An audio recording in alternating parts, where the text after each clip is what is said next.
Hey guys, so the other day, if you watch the video, you'll see that we took our little 3.8 block, we honed it, gave it a bit of a garage hone, we put some main studs in it, the main caps, the bearings, checked all the clearances and found that the clearances, especially on these caps 3 and 4, were very tight, like very tight. So that kind of brought things to a bit of a screeching halt because we didn't have the parts.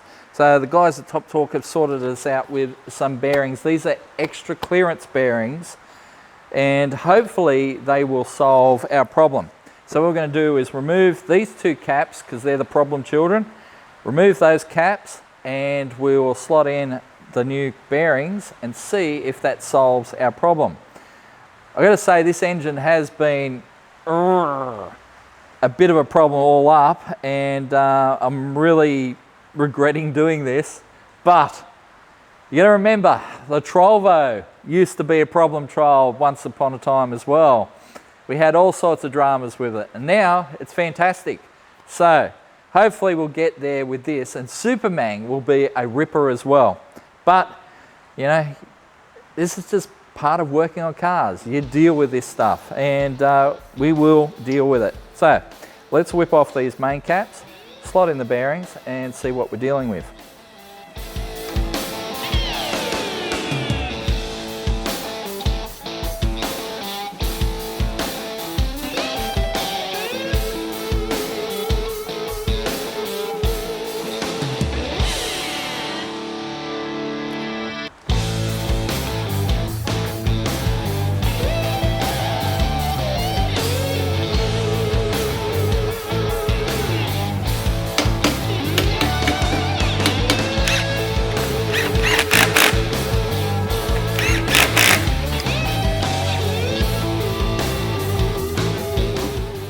Feels like I've done this a lot lately.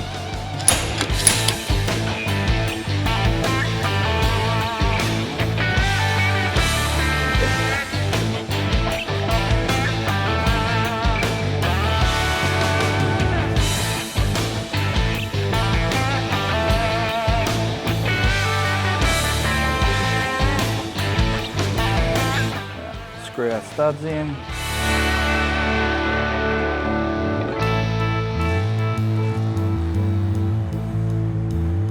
Alright, so just making sure that the arrow goes forward.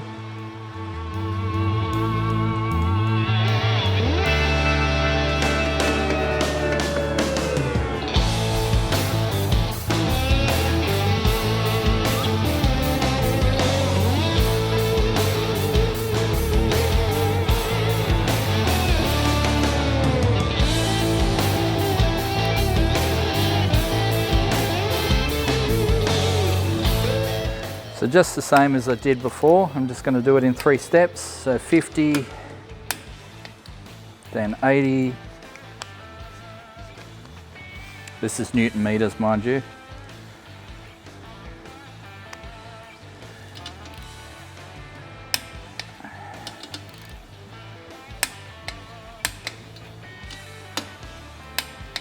Uh, 50, 80, and then I think it was 104.5.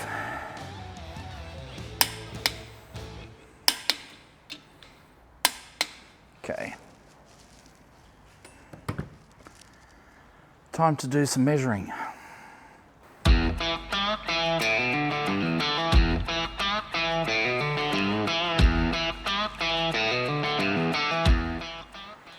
All right, let's see how we go with that.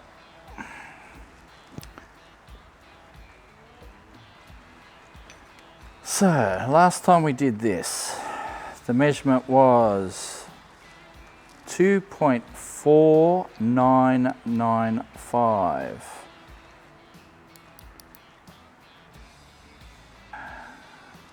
We're on a winner. So that's given us an extra easy 2 thou of clearance. So that's awesome. It's gonna work. Oh, I love that. But yeah, so we've scored an extra couple thou of clearance. Can't complain about that. So I guess let's pull the next one out, measure that up, make sure it's the same.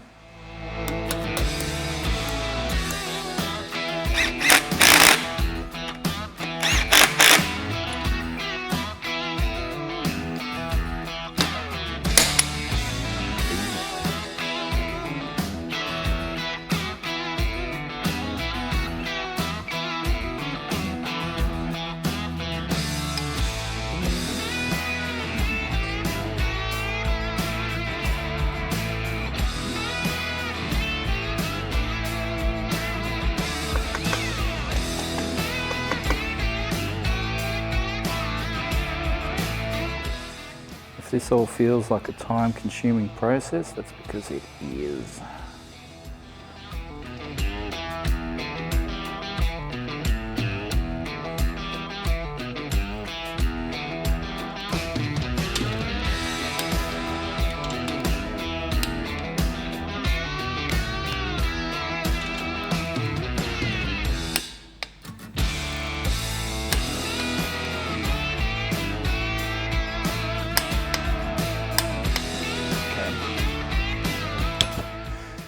All right, now we'll measure that one up, see if it's good as the other one.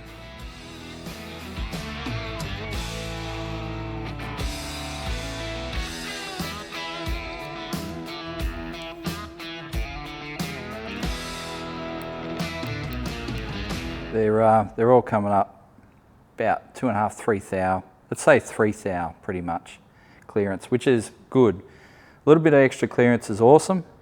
Generally, the rule of thumb is 1 thou of clearance for every inch of diameter on your journal. All right, so these journals are about 2.5 inches. So ideally, 2.5 thou. Performance use, you know, you want to open it maybe a little bit more. You want a good film of oil over your journal. So these are coming up about 3 thou. I can come up with some more precise measurements, you know, and write them down, but I am pretty happy with where these are going, so that is awesome. Question is, do I do the full set or do I do half and half? All right, from my previous measurements, this one came up pretty good. This one came up not too bad. That one was about 2 thou. That one was about 2.2 thou. So the question is, with these coming up at 3 thou, should I throw them in there? Maybe I should. All right, let's do a test and see what they look like.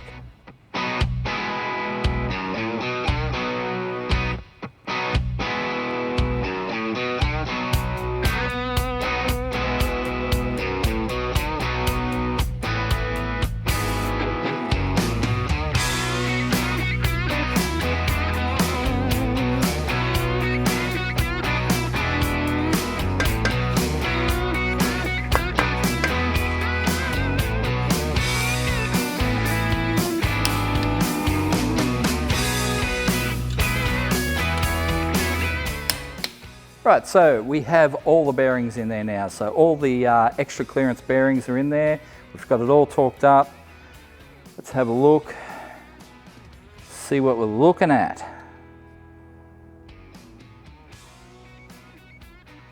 It's always a bit tricky.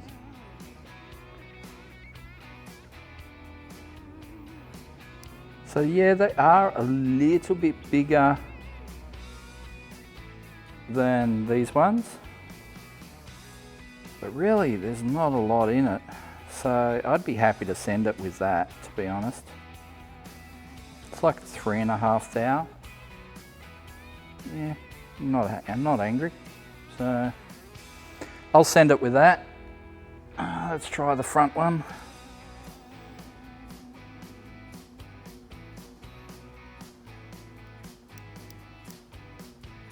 About 3 thou.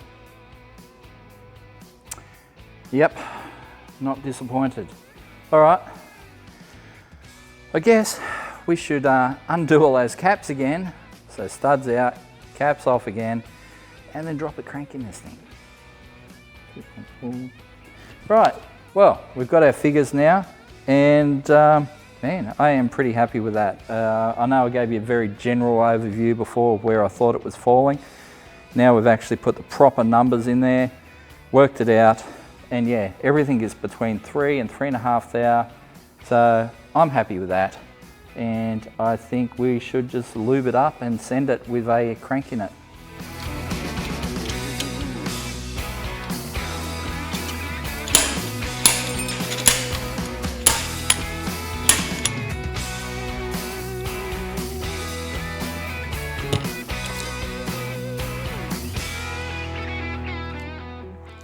Okay, now we are ready to put our crank in. We're almost ready.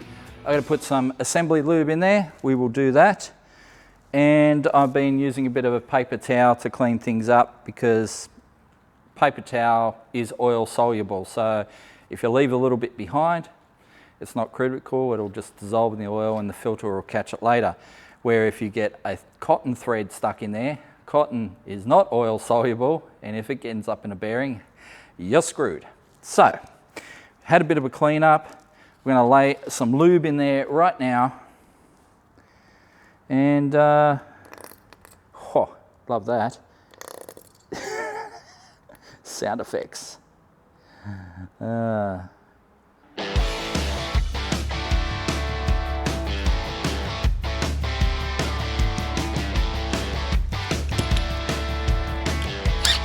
had Ken clean up the crank.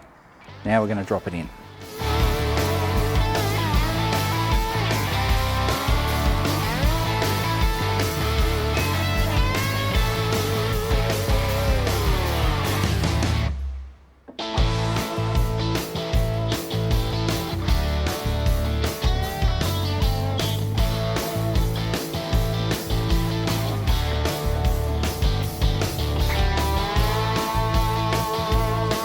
Okay,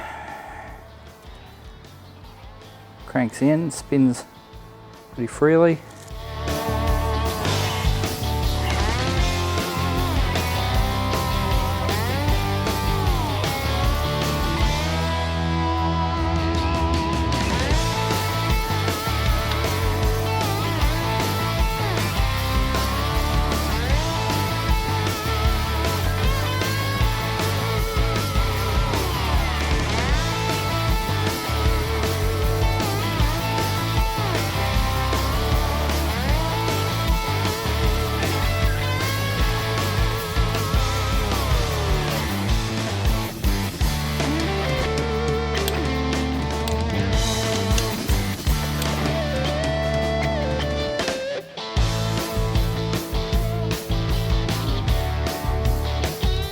So we've just done the first two of our main caps, but I had to look in the book just to see what they say, and the procedure that the book lists is very in-depth. So for this engine, we would put the caps in and then finger tight the bolts, including the side bolts. That's step one. Step two, line up thrust surfaces. Yep, okay, get that. Step 3, tighten to 70 Newton meters. Step 4, loosen one turn. Step 5, tighten to 20 Newton meters. Step 6, tighten to 40 Newton meters. Step 7, turn an additional 35 degrees. Step 8, turn another additional 35 degrees. Step 9, turn another additional 35 degrees. And then you do the side bolts up 12 to 18 Newton meters plus 45 degrees on a full moon. I don't know, this is crazy. There is literally 10 steps to doing the main caps. You just saw the way we did it. It was time consuming. I ain't doing that. That's bullshit. Okay, so just whacked a bit of lube on the side bolts for this number 3 cap. It's all lined up as you can see because it's just screwing in by hand. It's a good sign that everything is a-okay. All right, that one's going in fine. All right. So I said 12 to 18 Newton meters plus 45 degrees.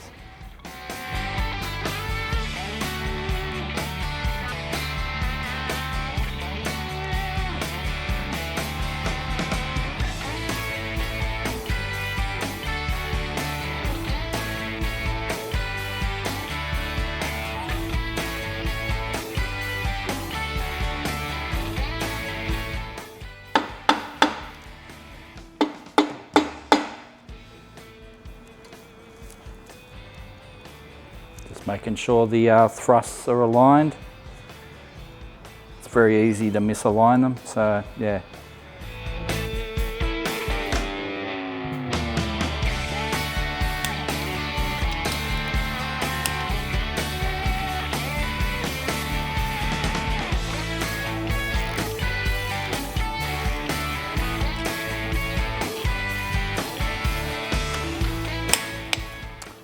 Okay, so we've got all our caps torqued up, crank spins freely, so you should check that along the way just to make sure nothing's binding up. If something binds up, you know you've got a problem. Well, that spins pretty freely, so we have no problems. Now, if you watched the other video, you'll know that we're having a bit of an issue with also our rod bearings. We're going to have to sort out a solution for that, but in the meantime, I think we should go through and do our ring gaps, get our rings ready, and at least by then we should have a solution for our con rod bearings. But the crank is in. It's in. It's not coming out again. So we are making progress, finally. So now that that's done, we're going to flip it over and start looking at our ring gaps.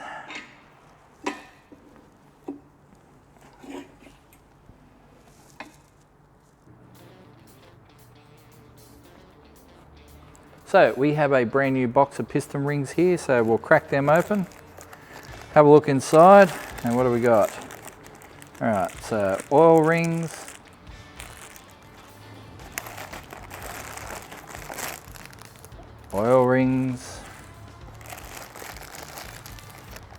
top ring, and second ring. All right, so let's look at the top rings first, and everything else can go back in the box. Back in your box.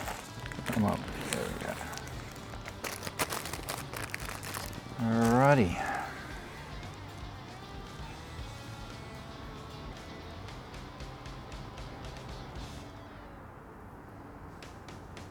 Just seeing if there's a top and a bottom. Might have a quick squeeze at the instructions.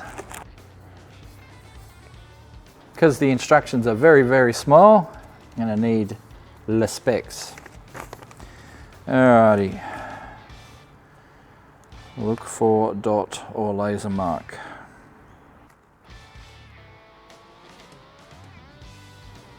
So according to our instructions, it says look for a dot or laser mark on either side of the ring gap to see which side is the top side. A ring with no dot or laser mark will signify that the ring can be installed either way. Well, there is no dot or mark, so I'm presuming it can go either way. How very modern of you.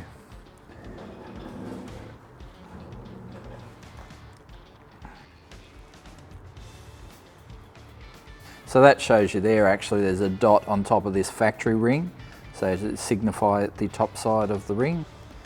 So we'll just pull that off because we don't need it, but we do need the piston. So this is just the piston and rod from the old motor, not this actual motor, but we'll use it to push the ring down the bore slightly to about where the wrist pin sits, so about there. Now we can measure our ring gap.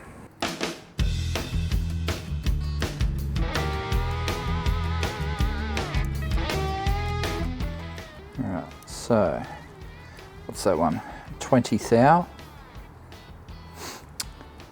I'll just double check that there's no others. 25 is going to be way too big. I mean, 19 will slip in there, easy as pie. And it does. So just double checking, 20 thou, yeah. 20 thou is fine. 8 and 13, that's 21 thou. Yeah, it's not going to make it. Or say 21 thou of ring gap. 21 thou. Alright, so that's what we've got on that one. Might as well put them all down in their bores, so we'll do them all at the same time.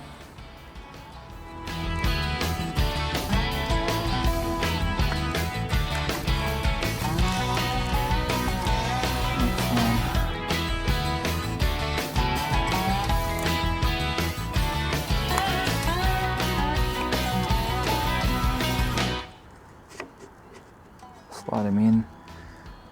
So just using the piston as a guide to push it down, just so they're all at the same sort of depth and squareness in the bore. So let's see, 21 thou, is that going to be a thing? Yep, 21 thou. That's a very tight 21 thou, but goes in. Alright, so 21 thou seems to be a bit of a thing. We'll just do a check on 22 just in case, but I'm pretty confident 22 is not going to fit in there.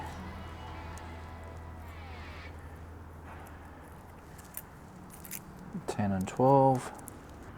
Yeah, 22 fits. Okay, so 22 thou, let's say. Does it fit this one as well? It does. All right. We'll call it 22 because, yeah, I don't think we're getting anything thicker than that in there. All right, 22 thou. Is that enough? We have to do some sums. So we have measured our ring gaps and we've come up with a figure of 22 thou. 22 thou is, you know, it's okay for a street engine, even for a street performance engine. It is plenty, but for what we want to do, we probably want to open up the gaps a little bit more. Conventional wisdom is it's 4 thou of ring gap for every inch of bore diameter, right? So it's a 3.8 inch bore. So, you know, we want, you know, a certain amount of ring gap. It's easy to work with, say, a 4-inch bore. 4-inch bore, you know, would be, if it's 4 thou per inch, that's 16 thou. That's in an OEM type of application. So for high performance, you're talking like 5 thou for every inch. For a turbo engine, you're talking about 6 thou for every inch. For something like us, where we're talking about something that's like supercharged, because supercharged is where you get the most sort of heat in the combustion chamber, even higher than turbo. Superchargers are probably the worst in terms of combustion chamber heat. They talk about 7 thou of ring gap per inch of bore diameter. So we're looking for a ring gap around the 26 thou mark for our top rings. So that's what we're going to aim for, 26 thou.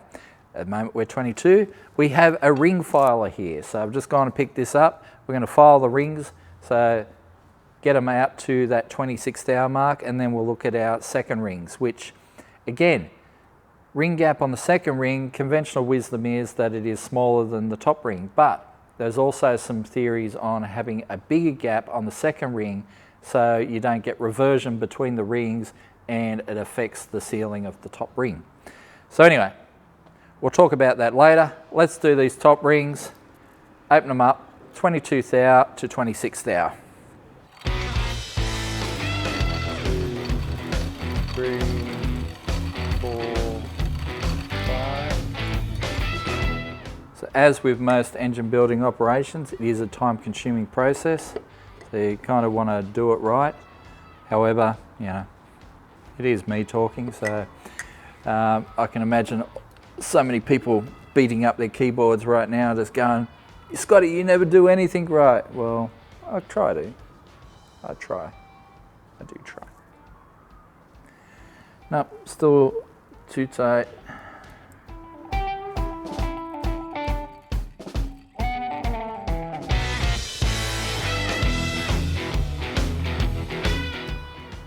Whoa. Right, that's 25 thou.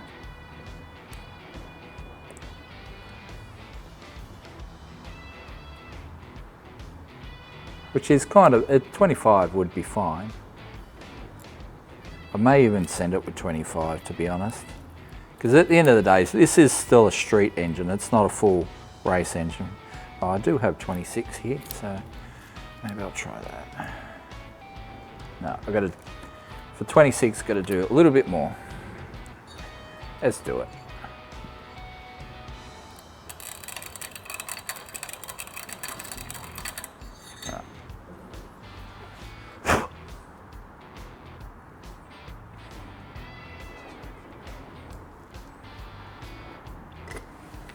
Okay, this should be it. Beautiful. Mint.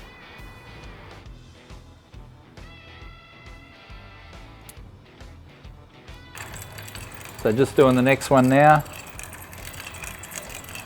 So now I've got a bit of an idea of how many turns to make.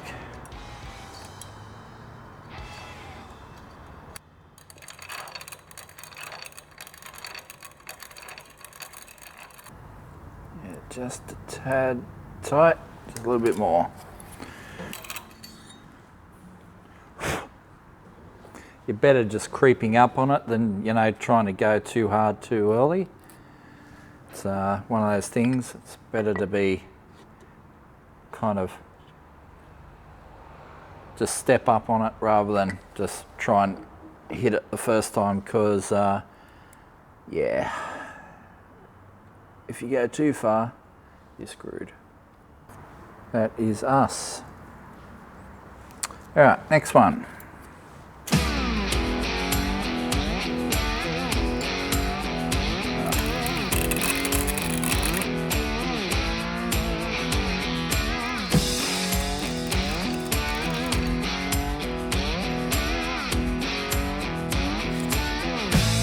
Mint.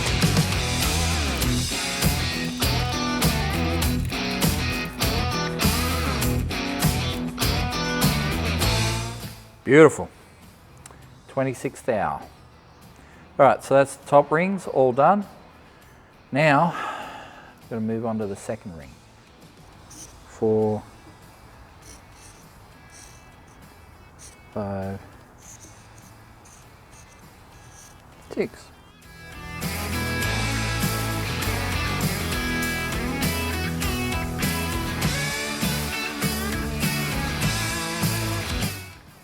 Now, moving on to ring number 2. Let's have a look in the packet. I'll see if they've got dots or anything on them.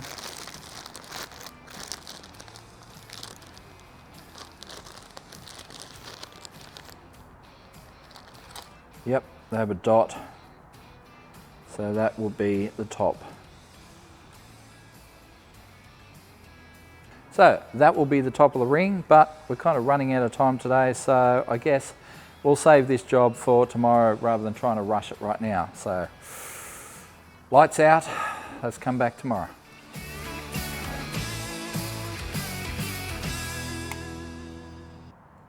So, we're back to do our second ring gaps on our little V6.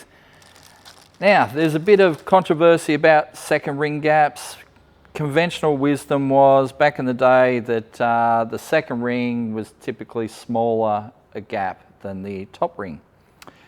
But that has changed over the last, you know, decade or two. A lot of people run a bigger gap on the second ring now because they're worried about gases being trapped between the rings, and you get reversion with the gases that unsettle the top ring seal and all that sort of stuff. So basically they recommend running a slightly bigger gap on the second ring than you do on the top ring. Some people may disagree.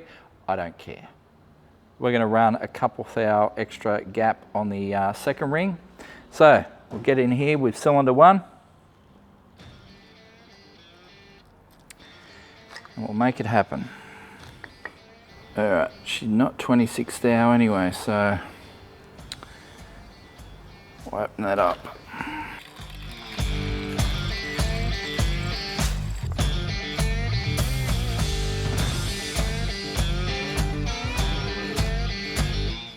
Okay, so we've got about 30 thou of ring gap there, which I'm happy with. That'll be fine. That's 4 thou larger than our top ring, and that should work just fine, I reckon. So let's move on and do them all the same.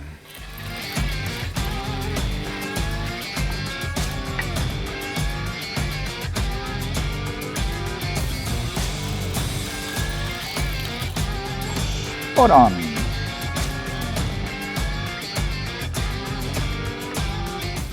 Spot on, all done. All right, obviously you don't re-gap the oil rings. They are what they are, but we're pretty much done with our ring gaps. So now we'll just clean up the edges on those re-gapped rings, and then we'll move on to the next step, getting these rods and pistons in.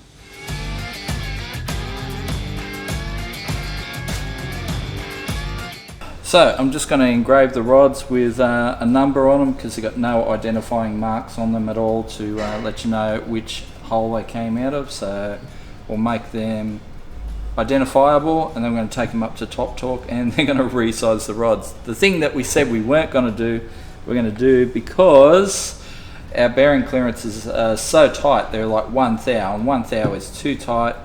So I'm going to get them to resize the rods a little bit, out another 1.5 thou or thereabouts, just to get the right clearance that we need. Yes, it's a little bit bodgy. It's not really the way to do things, but we're going to make this bloody thing happen, one way or the other.